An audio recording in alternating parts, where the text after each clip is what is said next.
Assalamualaikum warahmatullahi wabarakatuh. Kami dari kelompok bab 9 ingin menjelaskan tentang pemasaran jasa pendidikan madrasah atau sekolah.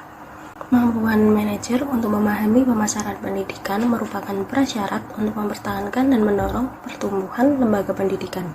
Unsur penting yang dapat dijadikan bahan analisis untuk memahami konsep pemasaran pendidikan adalah konsep pasar.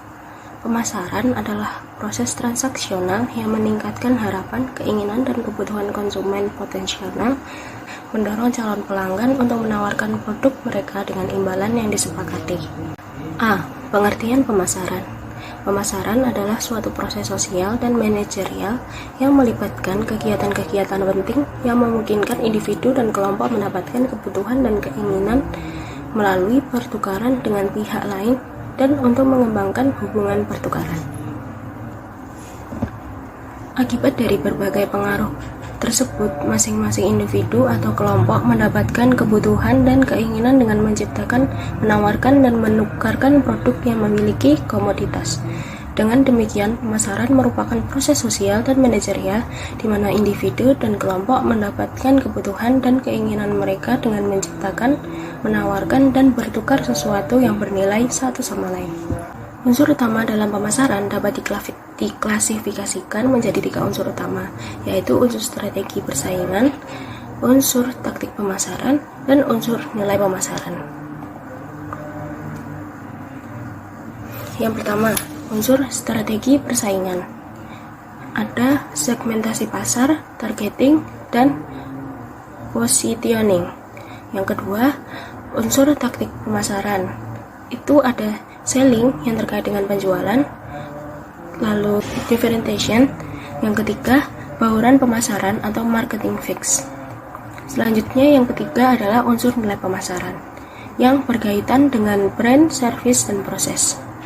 Dalam nilai pemasaran, merek atau brand mempunyai arti penting bagi konsumen, yaitu sebagai identifikasi, sebagai garansi atas kualitas dan kinerja dari produk yang akan dibeli.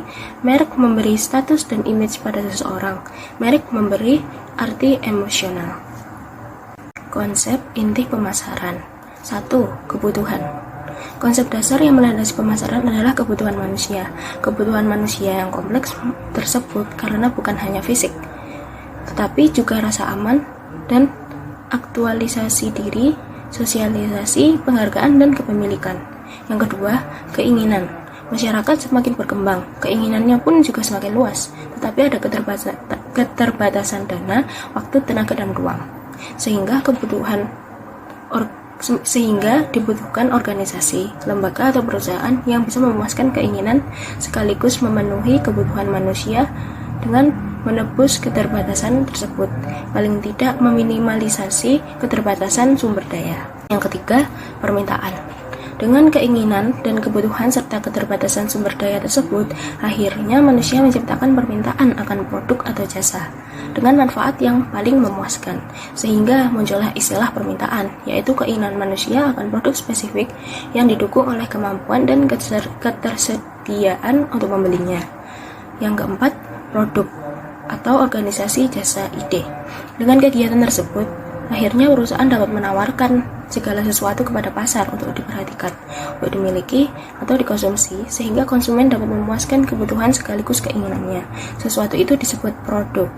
Contohnya itu adalah contoh perusahaan manufaktur menyediakan barang seperti komputer, laptop, monitor, dan printer. Jasa seperti pengiriman, pemasangan, pelatihan, perbaikan, dan pemeliharaan. Ide atau gagasan contohnya adalah kekuatan atau keunggulan jenis komputer tersebut. Yang kelima, nilai pelanggan. Konsumen membuat pilihan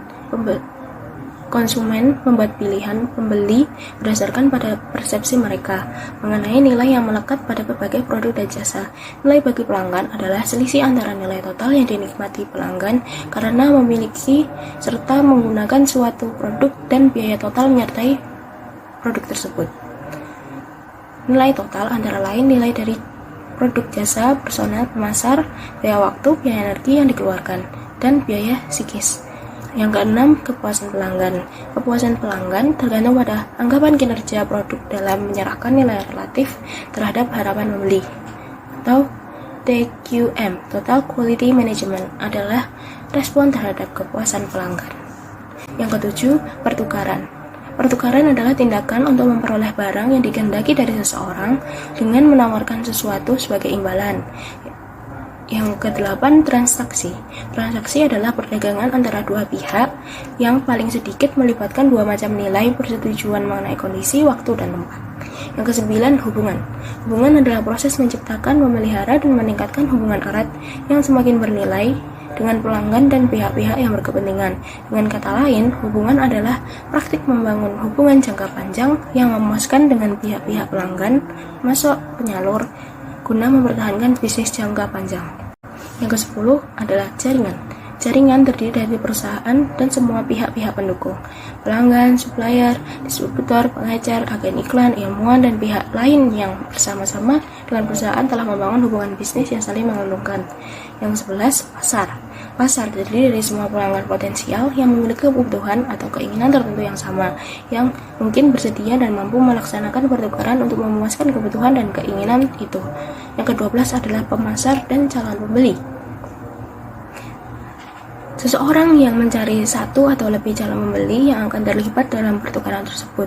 Calon pembeli adalah seseorang yang diidentifikasikan oleh pemasar sebagai orang yang mungkin bersedia dan mampu terlibat dalam pertukaran tersebut. C. Pemasaran jasa pendidikan. Jasa adalah setiap tindakan atau kinerja yang ditawarkan oleh satu pihak pada pihak yang lainnya, yang secara prinsip tidak berwujud dan tidak menyebabkan kepindahan kepemilikan. Dengan demikian, karakteristik jasa dapat diidentifikasikan sebagai berikut. Yang pertama, tidak berwujud. Yang kedua, tidak terpisah. Yang ketiga, bervariasi. Yang keempat, mudah musnah. Yang kelima, jasa tidak dapat disimpan dan dikonsumsi pada saat dihasilkan. Yang keenam, konsumen merupakan bagian internal dari proses produk jasa. Yang ketujuh, setiap orang atau apapun yang berhubungan dengan konsumen mempunyai andil dalam memberikan peranan. Yang kedelapan, karyawan penghubung. Kualitas jasa tidak dapat diperbaiki pada saat proses produksi, karena produksi jasa terjadi secara real time. Berdasarkan ciri dan karakteristik tersebut, maka jasa pendidikan mempunyai karakteristik sebagai berikut. Yang pertama, lebih bersifat tidak berwujud daripada berwujud. Yang kedua, produksi dan konsumsi bersamaan waktunya. Yang ketiga, kurang memiliki standar dan keseragaman. Secara teoritis, terdapat 3 komponen dasar dalam penerapan pemasaran pendidikan, yaitu integrated marketing, great customer satisfaction, dan a profit, di mana kita harus mengelola 1. Customer imaging research, policies, activities, and market segmentation. Karena 4 faktor tersebut akan memberikan referensi terhadap pilihan para pemakai jasa produk yang dihasilkan. Akan tetapi lebih spesifik lagi bahwa pemasaran memiliki 4 aktivitas, yaitu analisis organization, planning, dan kontrol. B. Kepuasan pelanggan pendidikan. Kepuasan merupakan respon konsumen yang sudah terpenuhi keinginannya tentang penggunaan barang atau jasa yang mereka pakai. Secara sistematis, kepuasan merupakan selisih antara total customer value dan total customer cost. Total customer value berarti jumlah segala pengorbanan yang dikeluarkan seseorang untuk memperoleh barang dan jasa. Artinya, perbandingan antara pengorbanan waktu, tenaga, dan uang yang dikeluarkan dengan nilai manfaat hasil yang diterima. Beberapa pendapat dan teori tentang kepuasan pelanggan dapat ditunjukkan sebagai berikut. Kontras teori yang berasumsi bahwa konsumen akan membandingkan kinerja produk aktual dengan ekspektasi para pembelian, di mana apabila kinerja aktual lebih besar atau sama dengan ekspektasi, maka pelanggan akan puas, dan sebaliknya, apabila kinerja aktual lebih rendah dari ekspektasi, maka konsumen akan mengalami ketidakpuasan. Yang kedua, assimilation theory menyatakan bahwa evaluasi purna beli merupakan fungsi positif dari ekspektasi konsumen pada pembelian karena proses dikonfirmasi secara psikologis tidak enak dilakukan. Konsumen cenderung secara perseptual distorsi perbedaan antara ekspektasi dan kinerjanya ke arah ekspektasi awal, sehingga penyimpangan ekspektasi cenderung akan diterima oleh konsumen yang bersangkutan. Assimilation contrast theory berpandangan bahwa terjadinya efek asimilasi atau efek kontras merupakan fungsi dari tingkat kesenjangan antara kinerja yang diharapkan dan kinerja aktual.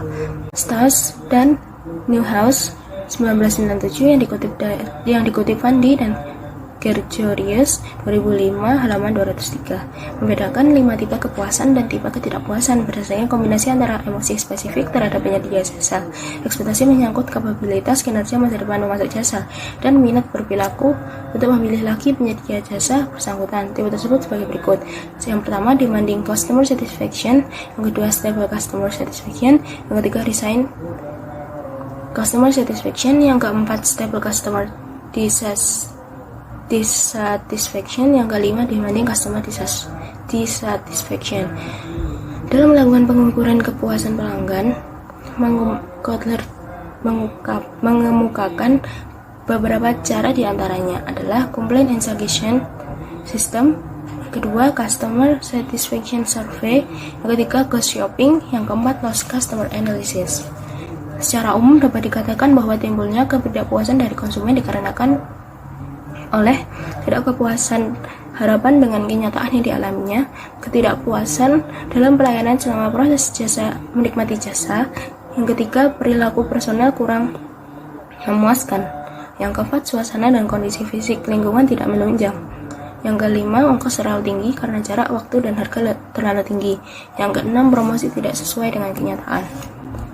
Dalam konteks pendidikan atau sekolah, kepuasan pelanggan dapat dilihat dari beberapa komponen sebagaimana dalam tabel berikut. Karakteristik barang dan jasa, indikator-indikatornya, nama madrasah yang dikenal, staf pengajar yang kompeten, dan hubungan dengan lembaga luar, emosi pelanggan, motivasi siswa dalam mengikuti kegiatan mengajar, atribut-atribut pendukung, promosi di bidang jasa madrasah, lulusan yang dihasilkan, dan prestasi-prestasi yang dicapai. Persepsi terhadap pelayanan, penerimaan pelayanan oleh siswa tentunya, pelanggan lainnya, penyebarluasan informasi, manfaatnya, fungsional dan emosional, biaya, moneter, waktu, energi, dan fisik. Loyalitas pelanggan pendidikan. Loyalitas pelanggan atau customer loyalty adalah frekuensi of use or the proportion of the use of the service. Loyalty can also be observed as surprise customer or consume, recommend, or even urge other to use the service. Maksud dan pengertian ini adalah bahwa kesetiaan pelanggan diukur dengan frekuensi penggunaan atau proporsi penggunaan kembali sebuah jasa. Kepuasan tersebut dapat juga diamati ketika pelanggan jasa menganjurkan atau bahkan mendesak orang lain untuk mengonsumsi jasa tersebut. Jadi, kesetiaan pelanggan dapat dilihat dari perilaku pelanggan. Keuntungan yang diperoleh lembaga pendidikan jika memiliki siswa yang loyal sebagai berikut. A. Mengurangi biaya pemasaran sebab biaya untuk menarik konsumen baru lebih mahal. B. Mengurangi biaya transaksi kontrak, pemesanan, dan lain-lain. C. Mengurangi biaya turnover konsumen karena pergantian konsumen yang lebih sedikit. D. Meningkatkan penjualan silang yang akan memperbesar pangsa pasar lembaga yang lebih positif dengan asumsi bahwa konsumen yang loyal juga. E. Word of mouth, berarti yang merasa puas. Dan F. Mengurangi biaya kegagalan. Siswa yang loyal merupakan aset yang tak ternilai bagi lembaga sekolah atau madrasah. Sebab karakteristik siswa yang loyal yaitu A. Melakukan transaksi ulang secara teratur atau repeat purchase. B. Membeli di luar lini produk atau jasa atau purchase across product lines. C. Mengajak orang lain atau refer other. D. Menunjukkan kekebalan di tarikan persaingan atau tidak mudah terpengaruh oleh tarikan persaingan produk jenis lainnya. Immunity. Ukuran variabel loyalitas siswa didasarkan pada teori yang dikemukakan oleh pendapat Griffin, Kotler, dan Karen. A. Pembelian ulang dengan indikator-indikatornya. A. Frekuensi mengikuti BEM, mengerjakan tugas-tugas guru, belajar mandiri dalam suatu macam pelajaran, dan memberikan saran yang membangun sekolah atau madrasah. B. Penciptaan prospek dengan indikator-indikatornya. Yang pertama, frekuensi menyarankan suatu lembaga sekolah agar siswanya mau melanjutkan ke madrasah, dan yang menyarankan orang lain untuk sekolah di madrasah. C. Kekebalan terhadap pesaing. Indikatornya adalah yang pertama, tingkat kekuatan. Yang kedua, kepercayaan untuk tidak pindah ke madrasah lain. Ketiga, kebanggaan kepada madrasah sendiri. Dan konsistensi dalam membandingkan daya tarik madrasah lain. Catatan, keuntungan memiliki sejumlah siswa yang loyal terhadap lembaga sekolah atau madrasah adalah memberikan citra bahwa Jasa pendidikan yang ditawarkan tersebut dapat diterima dan dikenal oleh masyarakat luas, memiliki reputasi baik, dan sanggup untuk memberikan dukungan layanan dan peningkatan bentuk pendidikan. D. Hubungan harmonis dengan indikatornya. Yang pertama, perhatian pimpinan atas pada siswa yang disampaikan siswa. Yang kedua, perhatian dosen pada siswa. Yang ketiga, perhatian staf pegawai pada siswa. Ya, penyampaian positif dengan indikatornya. Yang pertama, frekuensi memberikan informasi tentang hal positif. Kedua, frekuensi memberikan informasi pada madrasah kepada lembaga madrasah di bawahnya. Tiga, frekuensi memberikan informasi program madrasah kepada lembaga lain yang membutuhkan. F. Hambatan untuk berpindah dengan indikatornya. Frekuensi madrasah dalam mengadakan kegiatan bursa. Yang kedua, untuk meningkatkan daya saing sekolah. Ketiga, mengadakan kontak. Keempat, keinginan siswa untuk tetap bertahan di madrasah meskipun ada godaan untuk pindah. Penting mix atau bauran pemasaran jasa pendidikan madrasah atau sekolah. Standar nasional pendidikan berfungsi sebagai dasar dalam perencanaan, pelaksanaan, dan pengawasan pendidikan dalam rangka mewujudkan pendidikan nasional yang bermutu. Standar nasional pendidikan diatur dalam Peraturan Pemerintah Nomor 32 Tahun 2013 sebagai ganti dari PP 19 Tahun 2005 mencakup 8 hal. Yang pertama, standar kompetensi lulusan adalah kualifikasi kemampuan lulusan yang mencakup sikap, pengetahuan, dan keterampilan.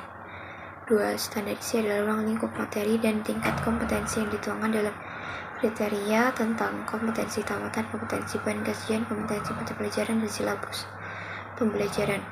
Yang ketiga, standar proses adalah standar nasional pendidikan yang berkaitan dengan pelaksanaan pembelajaran pada suatu satuan pendidikan untuk mencapai standar kompetensi lulusan.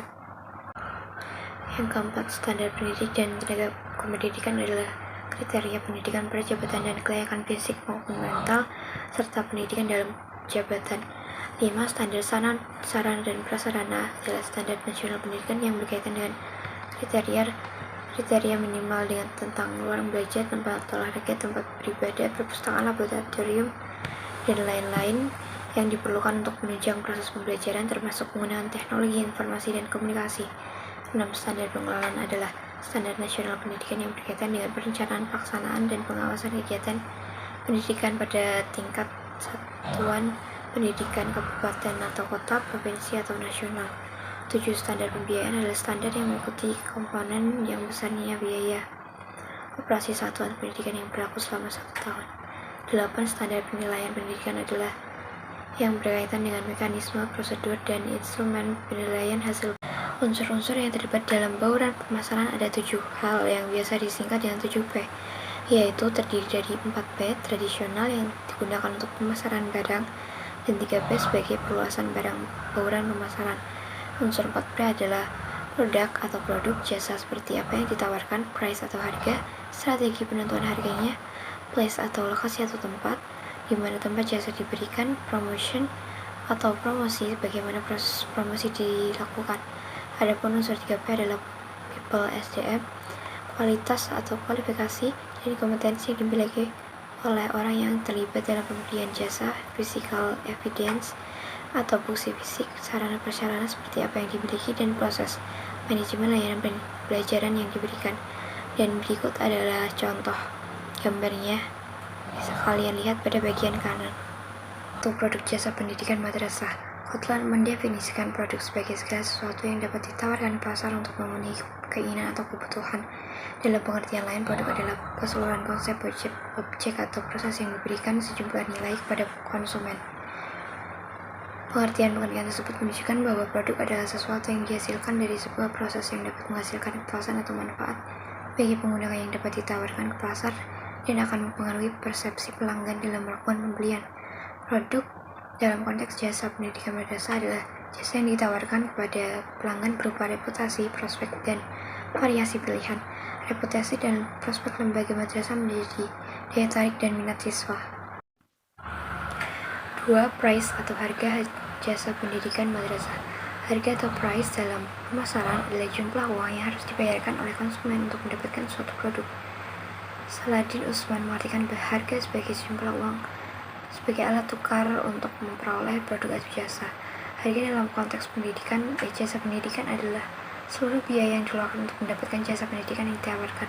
Elemen harga pendidikan dipertimbangkan mengenai penetapan harga seperti SPP, investasi bangunan, dan biaya laboratorium. 3 adalah place atau lokasi atau tempat jasa. Pendidikan madrasah tempat berarti berhubungan dengan di mana perusahaan jasa harus bermarkas dan melakukan aktivitas kegiatannya. Dalam konteks jasa pendidikan madrasah, place dalam lokasi sekolah berada. Lokasi sekolah sedikit banyak menjadi preferensi calon pelanggan dalam menentukan pilihannya. 4. Promotion atau promosi jasa pendidikan madrasah. Promosi adalah kegiatan yang mengkomunikasikan penjualan produk di pasaran dan berhubungan langsung dengan masyarakat. Promosi bertujuan untuk memberikan informasi dan meyakinkan konsumen akan manfaat produk yang dihasilkan. Kegiatan promosi yang dapat dilakukan adalah dengan cara advertising melalui media TV, radio, surat kabar, buletin, majalah, baliho, brosur, dan lain-lain. Yang kelima adalah people atau SDM jasa pendidikan madrasah. People dalam konteks pendidikan adalah orang-orang yang terlibat dalam proses penyampaian jasa pendidikan seperti atau TU, kepala sekolah, guru, karyawan. Dalam PP nomor 32 tahun 2005 tentang Standar Nasional Pendidikan menyatakan bahwa standar pendidik dan tenaga kependidikan adalah kriteria pendidikan, perjabatan, dan kelihatan fisik maupun mental setelah pendidikan dalam jabatan. 6. Physical evidence atau bukti fisik jasa pendidikan madrasah. Physical evidence adalah lingkungan fisik tempat jasa diciptakan dan langsung berinteraksi dengan konsumennya. Terdapat 2 macam bukti fisik, yaitu pertama, bukti penting atau essential evidence merupakan keputusan yang dibuat oleh pemberi jasa mengenai desain dan tata letak dari gedung. Kedua, bukti pendukung atau peripheral evidence merupakan nilai tambah yang bila berdiri sendiri tidak akan berarti apa-apa, jadi hanya berfungsi sebagai pelengkap saja. 7. Proses atau jasa pendidikan madrasah. Dalam konteks jasa pendidikan, proses adalah proses pendidikan yang berarti sebagai segala kegiatan yang mendukung terselenggaranya proses pendidikan belajar mengajar guna terbentuknya produk lulusan yang diinginkan. Dalam standar nasional pendidikan, proses mencakup standar isi, standar proses, standar pengelolaan atau perencanaan, pelaksanaan, dan pengawasan. Dan gambar pertama sebelah kiri adalah model mengaruhi calon pemakai. Langkah-langkah strategi pemasaran sekolah atau madrasah. Pertama, identifikasi pasar jasa pendidikan dari sudut pandang marketing secara sederhana dapat dikelompokkan ke dalam 2 segmen, yaitu pasar segmen emosional dan segmen pasar rasional. Segmen pasar emosional adalah kumpulan pelanggan atau nasabah yang datang mendaftar atau bergabung ke sebuah lembaga pendidikan karena pertimbangan religius. Pasar rasional adalah pasar pelanggan atau nasabah sekolah yang benar-benar sensitif terhadap perkembangan dan kualitas mutu pendidikan. Yang kedua, segmen pasar dan position. Segmentasi pasar adalah membagi pasar menjadi kelompok pembeli yang dibedakan berdasarkan kebutuhan, karakteristik, atau tingkah laku yang mungkin membutuhkan produk yang berbeda. Yang ketiga, diferensiasi produk. Diferensiasi merupakan salah satu dari 3 strategi pemasaran sebagai strategi bersaing, yaitu yang pertama diferensiasi, yang kedua keunggulan biaya, yang ketiga fokus mana seolah itu. Yang keempat, komunikasi pemasaran publik yang sering terlupakan namun memiliki pengaruh yang kuat adalah promosi mouth to mouth atau mulut ke mulut. Alumni yang sukses dapat membagi pengalaman atau testimoni atau sebagai bukti keberhasilan sekolah tersebut. Komunikasi pemasaran pendidikan dapat menggunakan strategi komunikasi proaktif khusus yang berkenaan dengan aktif strategi. Lalu yang kelima ada pelayanan sekolah. Ciri-ciri organisasi yang baik. Yang pertama, konsep strategis yang memiliki fokus kepada konsumen. Yang kedua, komitmen kualitas dari manajemen puncak. Yang ketiga, penetapan standar yang tinggi. Yang keempat, sistem untuk memonitor kinerja jasa. Yang kelima, sistem untuk memuaskan keluhan pelanggan. Yang terakhir, memuaskan karyawan sama dengan pelanggan. Terdapat 5 langkah dalam rangka mencapai ciri-ciri tersebut, yaitu keandalan, responsif, keyakinan, empati, dan wujud. Keandalan merupakan kemampuan untuk melaksanakan jasa yang dijanjikan dengan tepat dan terpercaya. Responsif merupakan kemampuan untuk membantu pelanggan dan memberikan jasa dengan cepat. Keyakinan merupakan pengetahuan dan kompetensi guru, dan kemampuan mereka untuk menimbulkan kepercayaan dan keyakinan. Empati merupakan syarat untuk peduli memberi perhatian pribadi bagi pelanggan. Berwujud merupakan penampilan fasilitas fisik, peralatan personal, dan media komunikasi. Membuat citra atau image baik terhadap madrasah atau sekolah. Madrasah atau sekolah. Citra madrasah atau sekolah adalah impresi, perasaan, atau konsepsi yang ada pada publik mengenai perusahaan, mengenai suatu objek, atau mengenai lembaga. Citra tidak dapat dicetak seperti mencetak barang, akan tetapi citra adalah kesan yang diperoleh sesuai mendefinisikan image sebagai bla bla bla is the sum of belief, ideas, and impression, dengan pengetahuan, pemahaman seseorang tentang sesuatu. That a person has an object, yang mempunyai landasan utama pada segi layanan. Banyak cara yang dapat dilakukan untuk menarik perhatian publik dalam rangka pembentukan image terhadap lembaga pendidikan, sekolah atau madrasah, baik melalui daya tarik fisik, bangunan, maupun melalui daya tarik yang bersifat akademik, religius, dan sebagainya. Di antaranya adalah membenahi gedung sekolah atau madrasah yang menghadap ke jalan secara artistik dengan desain yang baik sehingga menarik perhatian masyarakat. Membenahi gedung sekolah atau madrasah yang menghadap ke jalan secara artistik dan dengan desain yang baik sehingga menarik perhatian masyarakat. Memasang lampu kuning kedip atau perhatian hati-hati atau pelan-pelan bagi pengemudi.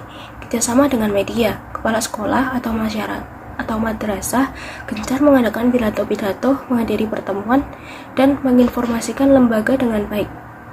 Memberikan konsultasi dan nasihat yang diperlukan sebagai layanan masyarakat, mengadakan peringatan hari-hari besar keagamaan, misalnya PHBI, Isra Mi'raj, Maulid Nabi, dan Tahun Baru Islam, dan lain-lainnya. Implementasi bauran pemasaran atau marketing fix. 1. Kasus di Muhammadiyah Sahabat. Strategi 1. Strategi produk. Produk yang ditawarkan oleh SD Muhammadiyah Sapen kepada pelanggan mencakup 2 hal, yaitu 1. Pilihan konsentrasi berupa awasi pilihan, 2. Nama sekolah mencakup reputasi dan prospek sekolah SD Muhammadiyah Sapen. Yang kedua ada strategi price atau harga yang harus dibayarkan oleh orang tua, bervariasi tergantung pada pilihan masuk sekolah. 3. Strategi place, yaitu lokasi SD Muhammadiyah Sapen dapat dikatakan cukup strategis karena lokasi cukup berada di kota Yogyakarta. Yang keempat, strategi promotion. Strategi dilakukan dengan beberapa langkah, yaitu melakukan iklan di TV dengan meliput kegiatan sekolah. Selain itu ada siaran radio yang melibatkan SD Muhammadiyah. 5. Ada strategi people atau SDM. Menyadari pentingnya people dalam pelayanan pendidikan, SD Muhammadiyah sangat selektif dalam melakukan langkah-langkah pembimbingan dan pembinaan kepada pendidikan dan tenaga kependidikan. 6. Strategi physical evidence. Essential evidence di SD Muhammadiyah Sapen memperlihatkan dan menunjukkan kemegahan dan kesan elit, bermutu, dan profesional. Gedungnya terdiri dari 3 gedung utama, yaitu gedung baru untuk SD dan berstandar internasional, gedung lama untuk pelanggan, dan masjid untuk fungsi administratif. 7. Strategi proses pelaksanaan penyampaian jasa pendidikan telah memenuhi standar pendidikan nasional pendidikan atau SNP. Pengelolaan dan pelayanan sekolah telah mendapatkan pengakuan dan prestasi membanggakan.